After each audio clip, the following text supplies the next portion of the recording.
Yeah, so knife and tool selection for the great outdoors, be it camping, be it bushcraft, be it survival, whatever is taking you out.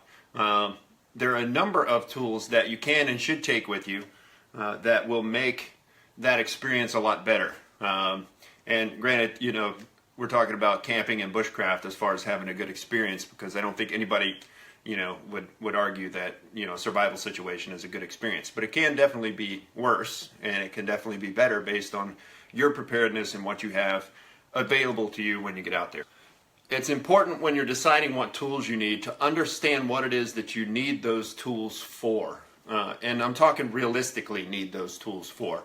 So one of the things, and I like to break that down kind of by the survival priorities, you know, I need it for certain things for fire, I need it for shelter, I need it for food, certain parts of it I need for water, et cetera, et cetera. So I kind of try to frame it within the survival priorities. So as far as fire goes, what do I need tools for? Or what would I like to have tools for? I think we can all agree that, you know, you do reach a certain level where your primitive skills kick in and you don't need tools like steel tools per se. You know, our ancestors for several generations did without. So I'm not saying that or taking anything away from that. This is for the beginner that's going out there that is trying to learn these skills. How can you learn skills and be safe at the same time? So thinking about what you need to do. You still have to have fire. So what do I need tools for fire? I need it to process wood for sustaining fuel. I need it to process kindling, and I need it to process tinder. That's what I need it for fire. In addition to that, as a personal preference, I like to have a tool that I can use to help me affect ignition. So using as a very, very, very redundant last-ditch ignition source. So I like to have, you know, certain characteristics to my tools that allow me to do that. So that's for fire. As far as for shelter, what I need is to be able to process wood, change the size, shape it, carve it, whatever, notch it, etc., to make my shelter. I also need it to cut cordage. So those are some of the things that I need those tools to do. As far as food procurement, like getting food, I need it to carve trap triggers. You know, sometimes those are pretty intricate. So I need to be able to carve trap triggers. I need to be able to carve trap components, notch trap components. Those are things that I need it to do. If I do catch something, I need it to process that fish and game. That's another thing I need tools to do.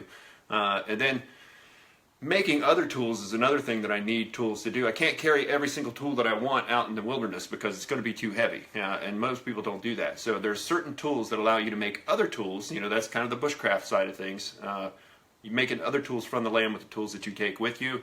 One of the things that are kind of different from the things that I've already covered as far as things we need to be able to do is carve concavities, make concave shapes. Like I was playing around with one today. They're making a concavity. And this is by no means finished. Look at that, that's great, isn't it? Yeah. But carving concavities, you know, for making utensils, for making a container that I can put water in, etc., etc. Making concavities. This is very difficult to do with a traditional knife, so you do kind of need a little bit of specialized tools to be able to do that. So carving concavities and making other tools and utensils. So knowing what we need these tools for should help us tailor the tool selection to meet our needs, and that's kind of the key thing for today. So for me, what I like to have is, you guys have probably heard of the 5 tool rule. Knowing what I need it to do and knowing that I'm selecting those tools that allow me to do that, how do I narrow it down? There's so many different knife choices. There's so many different backup knife choices, choppers, saws. There's a ton. Look up behind me. I've got a ton of them behind me to go over with you guys as quickly as possible. But how do I narrow that down? Backing up, what do I not need tools to do? I don't need tools to open a 55-gallon steel drum out in the middle of the wilderness. I don't need that. I've spent a lot of time in the woods in my years and have never came across the 55-gallon drum steel in the wilderness, and if I did, I don't think I would want to open it because it got dumped out there for a reason. So I don't need it to open steel drums. I don't need tools to hold my body weight. You know, I don't need to be able to stand on that to like gain access to higher fruit in a tree or something. I don't. And I'm not necessarily looking for a one-tool option either. I personally don't think that there is a really good one-tool option out there. Maybe some other people disagree, but when you think about the things I need to do and what most people need to do, I can't think of one tool that would be able to do all of that, at least not well enough to justify purposely carrying one tool. Now, having said that, there's a lot of things that I can do with one tool. Specifically, in my mind, the most important is the belt knife. There's a lot of things that I can do with that. It can take the place of other tools adequately, sort of adequately, but definitely not as good as the proper tool for the job. I think we can all agree on that. But I'm not going to purposely go out with just one tool and plan on improvising. When I'm planning, when I'm preparing, the last thing I'm going to do is plan or prepare to improvise. I'm going to take adequate out with me. And that's another thing that brings me to another point. The saying better than nothing is nails on a chalkboard to me. Since when did we set the bar at nothing that we're trying to be better than? Why can't we just agree that it's either adequate or it's not adequate? There are some things that are almost adequate, I can give you that, but being better than nothing is not necessarily anything at all. It doesn't mean anything. It's kind of I don't really have a good reason, so I'm just going to throw this out there. It's better than nothing. Just my opinion on that. But anyway, knife selection. Let me get some knives here, because I know this is what people want to know. So let's start here. And we'll talk about these. All right, so knife selection. Survival knife, bushcraft knife, camping knife, none of that really matters. It matters to the user, what you're able to do with it, what skills you have with it. Is it capable of doing what you need it to do when you're out in the wilderness? That's the key thing. What am I looking for in a knife? First off, I want high carbon steel.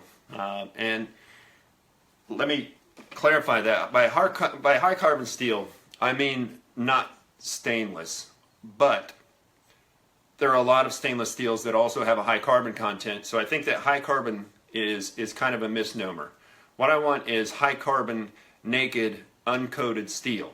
I don't want any stainless. That's just my personal preference, and I even live here on the coast, but we'll get into that a little bit later.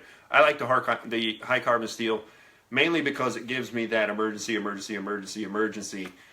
ignition source that I can use with natural stone, that I find on the ground.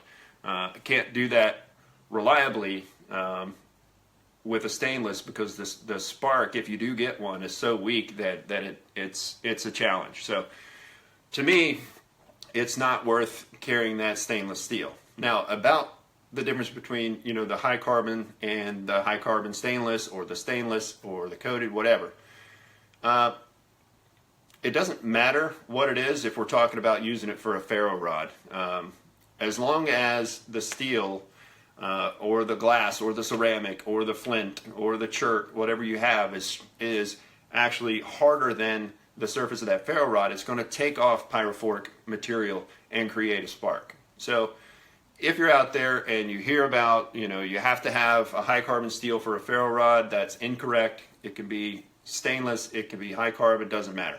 And by high carbon, remember, I mean like a naked carbon that's not stainless. So anyway, that's what I'm looking for. And I want a knife, if I can get it, I want a knife that's a full tang. Having said that, there are a lot of partial tang knives out there that will perform the way you want them to perform and take care of every task you need to take care of.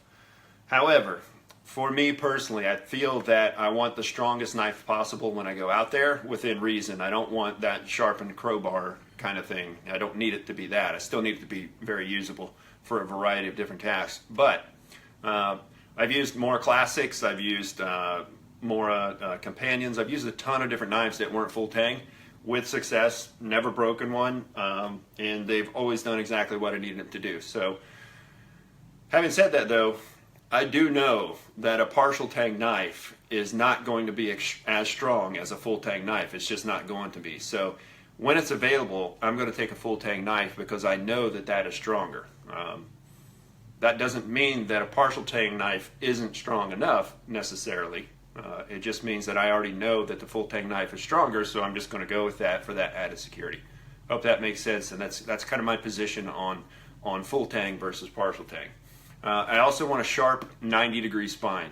I'm going to use that for the ferro rod. I'm going to use that for scraping bark, scraping tinder. A lot of different tasks. I can kind of shave and shape wood with it if I have to, but the reason I like to use the spine is I don't want to use the edge. I want to save that resource, especially when I'm out in the field. I want to save that resource. I don't want to spend a whole lot of time resharpening things. And there's no reason to use the edge of your knife for those tasks if you don't have to. You should always use your actual spine if you have that available. And if you don't have that available, look for a knife that does, or create that 90-degree spine on your own knife. One other point I want to make about that, because I've had this discussion with folks. A lot of folks say that, you know, using your ferro rod on the edge doesn't do any damage at all, doesn't dull it at all. And, you know, I have to wonder, you know, we can all agree that using something as soft as a piece of leather will remove material. That's why we use it when we're stropping, you know, to remove small bits of material to kind of refine our edge. So if something as soft as a leather strop can remove material, it's crazy to me, and it doesn't stand to reason to think that something as hard as a ferro rod scraping across the edge is not also going to remove material and dull that blade eventually. So why do it? But anyway, going back to what I was talking about. I also want something that's easy to maintain in the field. So there's a couple things that go into that, and I'm going to oversimplify it a bit, because it does have a lot to do with the process and the composition of the steel, etc., etc. But generally speaking, edge retention and corrosion resistance, you know, the stainless knives do tend to have better edge retention, generally speaking. Generally speaking, they do tend to have better corrosion resistance. Now, there are some that would be considered high carbon steels, you know, that don't quite have the chromium content needed to push them over the standard for stainless, that are also very good at retaining the edge and very corrosion resistance. That's why I say generally. But I want something that's easy to maintain in the field. So edge retention and corrosion resistance come at a price. And that price is generally, you know, if I'm going the stainless route, then that means that I've lost one method of starting a fire that could have saved my life one day. And to me, it's just not worth that. Fire and the ability to get a fire under any circumstances in all conditions is what saves people's lives. Nobody's life was ever saved by not having to carry a small bottle of oil and a leather strop or a whetstone to the field. Like, that's not a thing. So to me, the trade-off is simple. I go with the naked high carbon steels. They're plenty sharp enough to do what I need it to do, and when they do get dull, very easy to sharpen in the field. So that's my other characteristics, is easy to maintain in the field. On grinds, let's talk about that. I've used every grind I can think of from everywhere. You know, flat grinds, Scandivex, convex, saber, you name it, I've used it, and I always come back to the Scandi grind.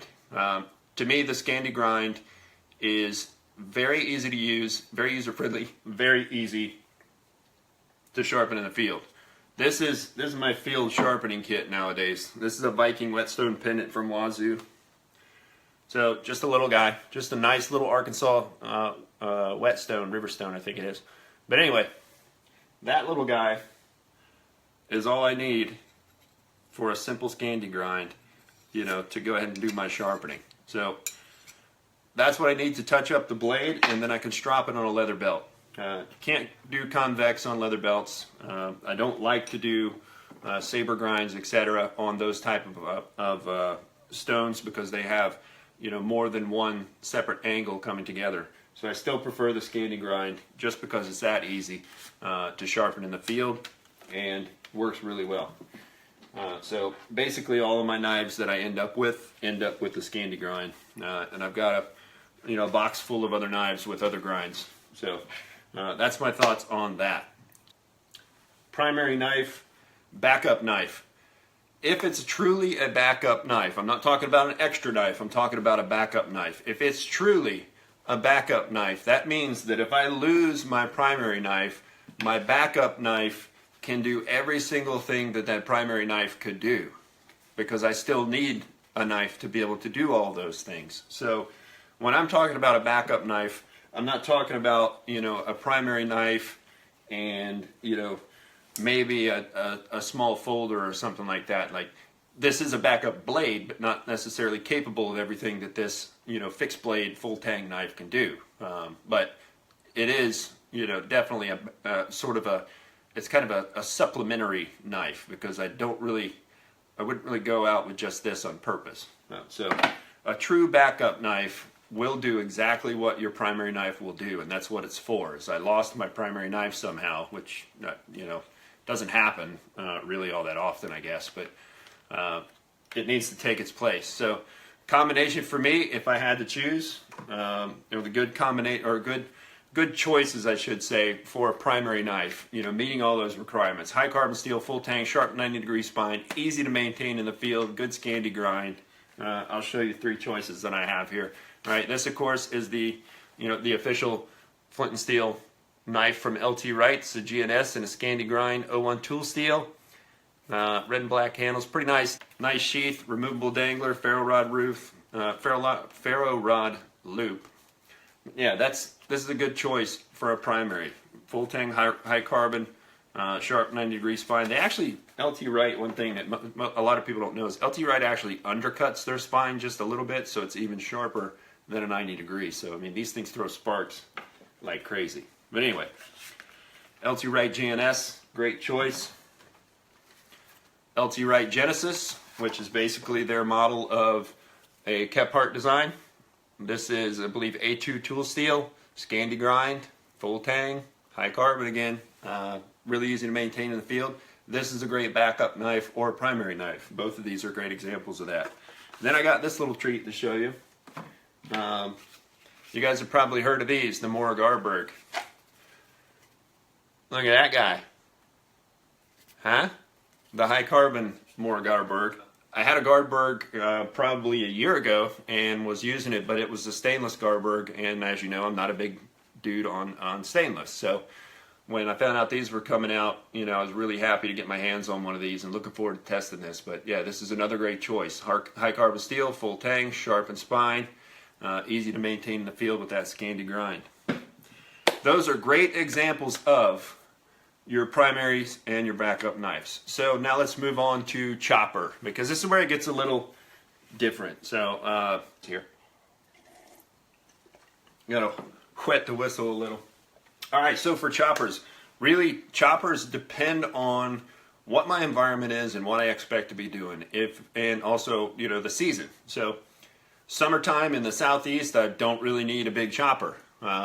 Wintertime in the northeast, I need a bigger chopper. I'm going to expect to process more firewood, so I'm going to scale that. You know, if I go down to the coastal swamps in Florida, I'm going to not take an axe and I'm going to take a machete. You know, so those are all versions of choppers. It's just a heavier knife or an axe, hatchet, tomahawk, etc. And even this cold steel shovel is an example of a chopper that you can also dig with, and those are actually really good too. So I probably won't get into those, but if you haven't checked them out, you should. So let's talk about, you know, smallest to largest.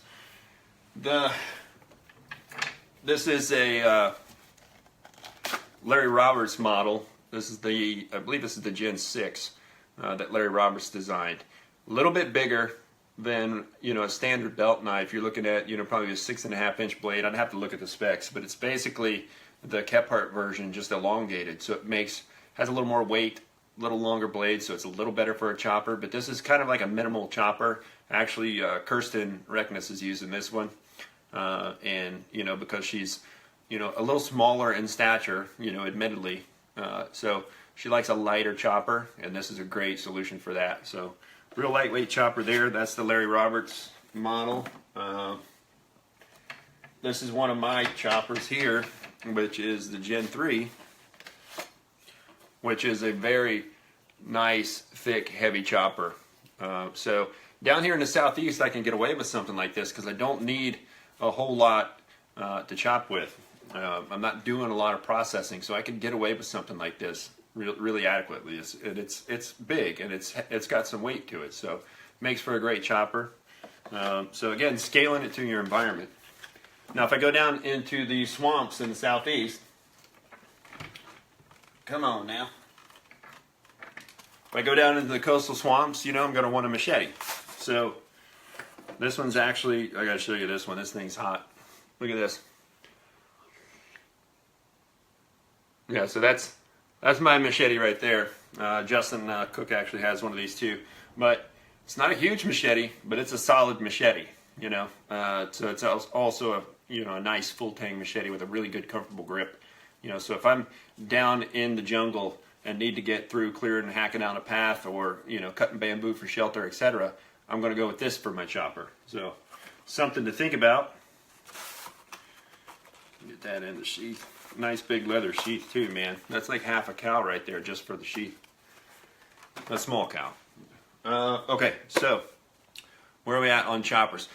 If I need to go above that and take something like an axe or a tomahawk or a hatchet, you know, depending on where I'm at, then I'll go with these. This is a Grand Spores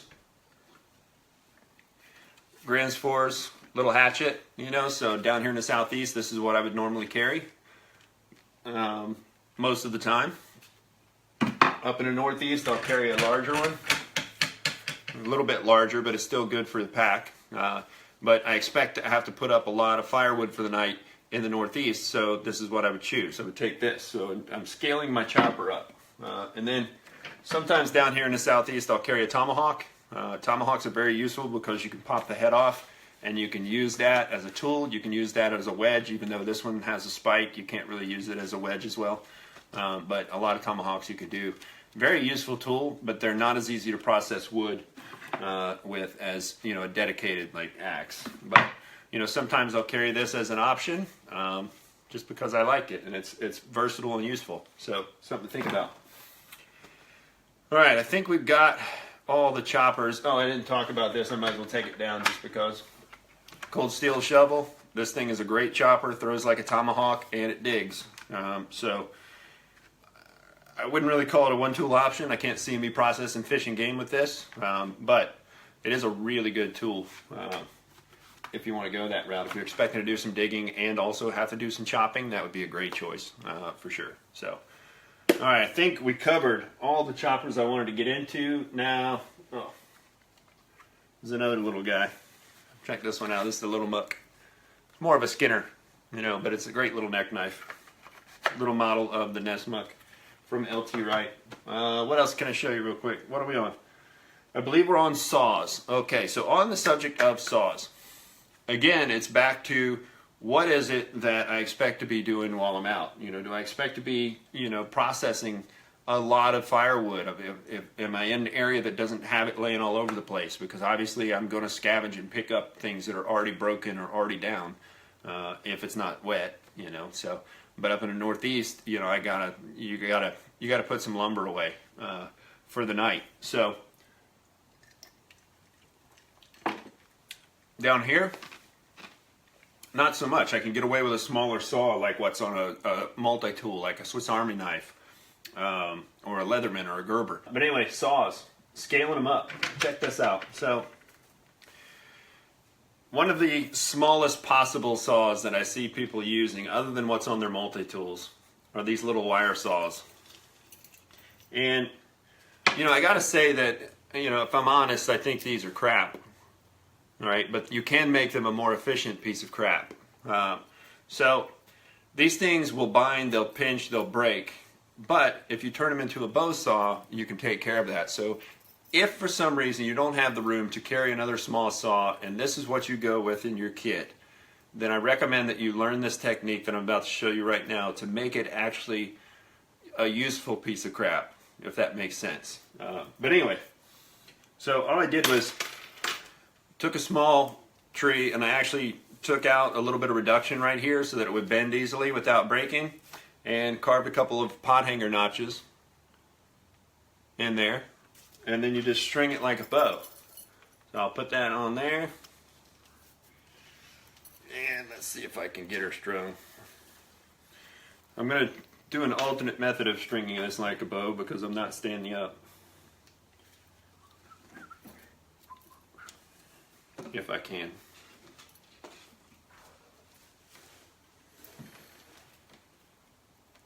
And I got another pot hanger notch on the other side. So I'll string that dude up. And just like that, I've got a bow saw. Using it this way allows me to use the entire length of the wire saw without actually putting any kinks in it. So it's going to last a heck of a lot longer. It's going to cut a lot more efficiently. So if you're going to use one of those, use it like this. Alright, so yeah, improvised bow saw. Then we've got kind of a commercial bow saw, which are pretty cool. I've carried this a lot in upstate New York. Cuts pretty well, you know. I don't like that it's, you know, doesn't collapse and it's kind of bulky for a pack, but I mean you could probably take it apart, but it's just kind of a pain. And I left the label on it so I'd know what brand it was. This is a Fiskars 21 inch. But yeah, I put away a lot of lumber with this. And by lumber I mean firewood, but you know, put a lot away with that. But that's kind of a Northeast thing, I think. Then let's talk about these. So folding saws. You know, if I don't need something as big as a bow saw or a buck saw, I'll go with a folding saw. And there's a lot of different sizes of these, and I have several different sizes of these. So yeah, the BAHCO versus the SILKYs. I've got several sizes of SILKY. I find that the SILKY actually cuts faster than the BAHCOs. The BAHCO is definitely a lot more tactical. I like that. I like the locking mechanism on the SILKYs. It feels a lot more sturdy than that little plastic tab right there. But if I'm honest, I've had all of these for years and have used all of these for years, and none of them break. So it doesn't really matter to me which one you go with. What I will say is this cuts on the forward and rear stroke. SILKYs only cut on the rear stroke, so something to keep in mind. These things cut really fast though. These things cut perfectly adequately. So it's your choice. Take whatever one you want. I normally take a lot of SILKYs, which is apparent by how many different sizes I have. This one's a Pocket Boy 170. This is a Pocket Boy, I think 130. You know, which is just a little guy. This one gets a lot of work on it. And then, you know, if I was up in the Northeast, I would take something bigger, like this big boy. This thing can put away some firewood. It can take down some rather large trees really efficiently. But again, it's just a pull stroke saw. So if you push on that, you take a chance of breaking it. So yeah. Anyway, I just got my hands on this dude right here. This is a collapsible buck saw. All right. So this thing has a BAHCO blade on it. And it all comes apart basically if you've never seen one of these work. But anyway, it all comes apart and collapses down on itself. Covers this basically the blades fold back up into here, and that protects it while you're traveling. And it's no bigger than this center section when it's all folded up and tied together. You can stuff that in your pack, put it together on site. So this is a much better option to me than that bow saw. So happy to get my hands on this. I actually got this from Self-Reliance Outfitters. I'll put links, after I'm done I'll go back and I'll put links to all the stuff that I'm talking about. So if anybody wants to check it out, you can. If not, that's okay too, but you know, a lot of people always ask for links. I will give those to you, but this is actually a fantastic saw. I actually did a race with it versus my Big Boy, which I used to think cut extremely fast. This one won hands down, and you know, it's a little bit longer, but it's not all that much bulkier when you break it down. So this will be my Northeast saw, and probably, you know, Eastern Woodlands Mountains type thing. Like in the winter I'm going to be carrying this, and this is going to replace my SILKYs for sure. It's just that much more efficient. So I'll link those. And alright, we're getting a little long here, guys. I apologize. But anyway, that's all the saws. Now, what do I need an awl for? Well, I need an awl for gear repair. I need an awl for crafts, making other tools, making other implements. For example, there's a lot of different things you can use, like a multi-tool. I don't have one on me because I don't use them.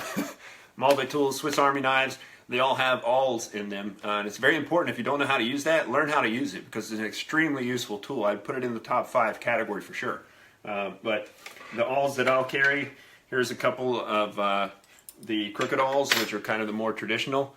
you know, so you can punch, and allows you to push, you know, thread or cordage or whatever through something to bind or repair. So crooked awls, I carry 2 of them because you can tie those together, put them inside of a piece of wood. You can make a meat fork out of that, you know, so, which is why I carry 2. So what I normally carry though, for doing projects like sewing leather, which I've sewed this leather with this awl, working on sewing some birch bark containers, but this is the one, don't mind this birch bark. You know, this is what I normally carry because this is my awl and my repair kit. And what I like about this is it's so sharp that, you know, I'm able to sew leather or repair leather that I've taken out with me. I can repair canvas, I can repair whatever. But I can also make projects out of natural materials. Like this is some birch bark, you know, that I've got kind of been sewing. But yeah, I'm just sewing a lock stitch in it, but it punches right through the bark. If I wanted to join these, punch right through, run it through, and I've just made another stitch, you know. So the Speedy Stitcher sewing awl is what this is called, but I can do projects with that. I can repair gear with that, whatever I need it for. So I tend to carry this one a lot. And it's got a curved needle actually underneath. Sorry. It's got a curved needle actually underneath this collet ring here. So really versatile tool, really useful. So those are the awls.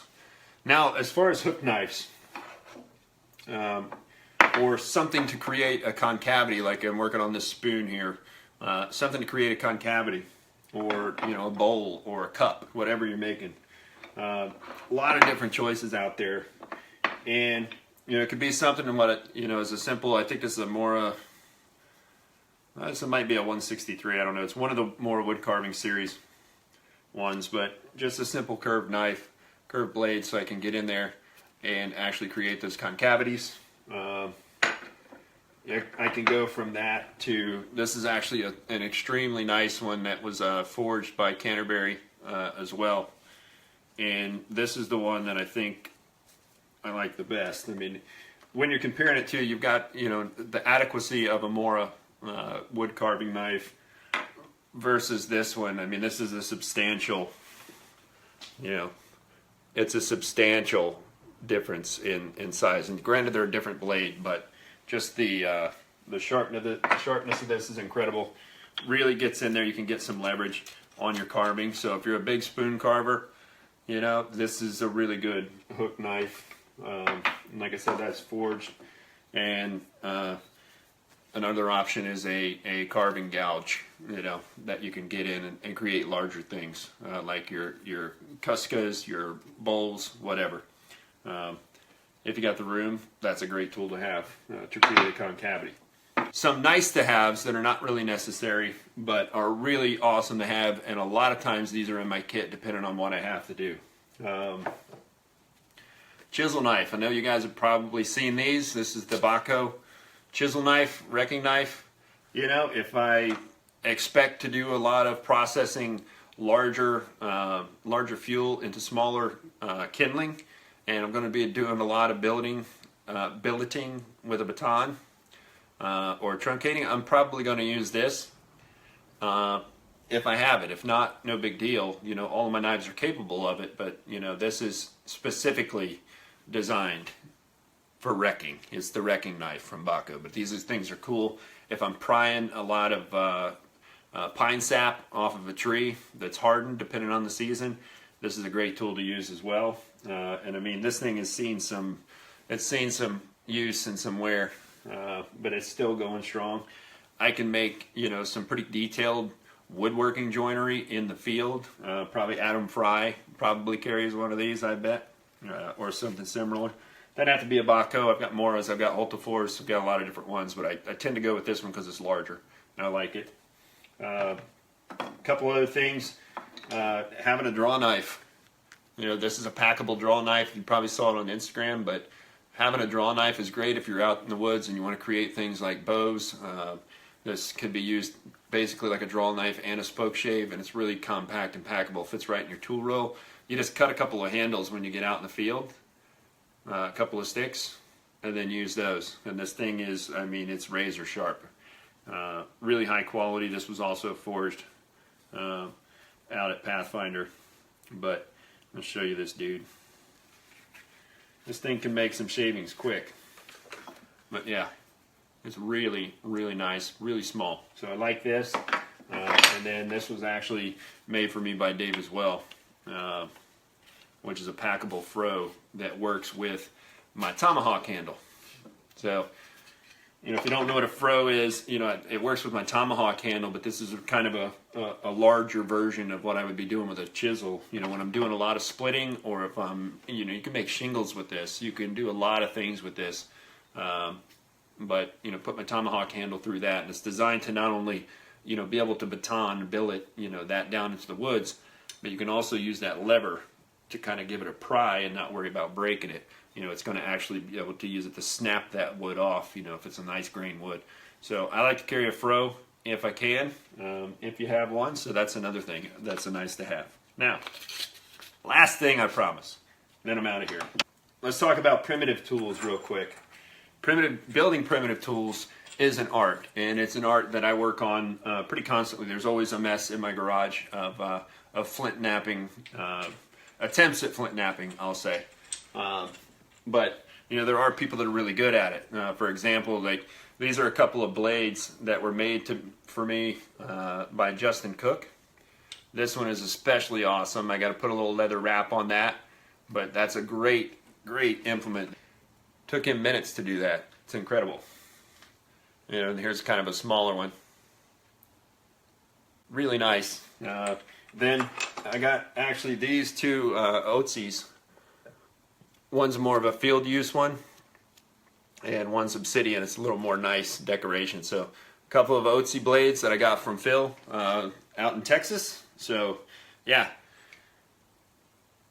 The point I'm trying to make is use the tools that you have at your disposal to make your trips safe, make your bushcrafting more effective, but also don't forget to learn, you know, kind of where those tools came from, what we used before we had that. Because if you're ever without those modern tools, you'll be down to, you know, what we used to have. What we used to have will become what you need and what you have the ability to make while you're out in the field. So, yeah, that's all I wanted to talk about.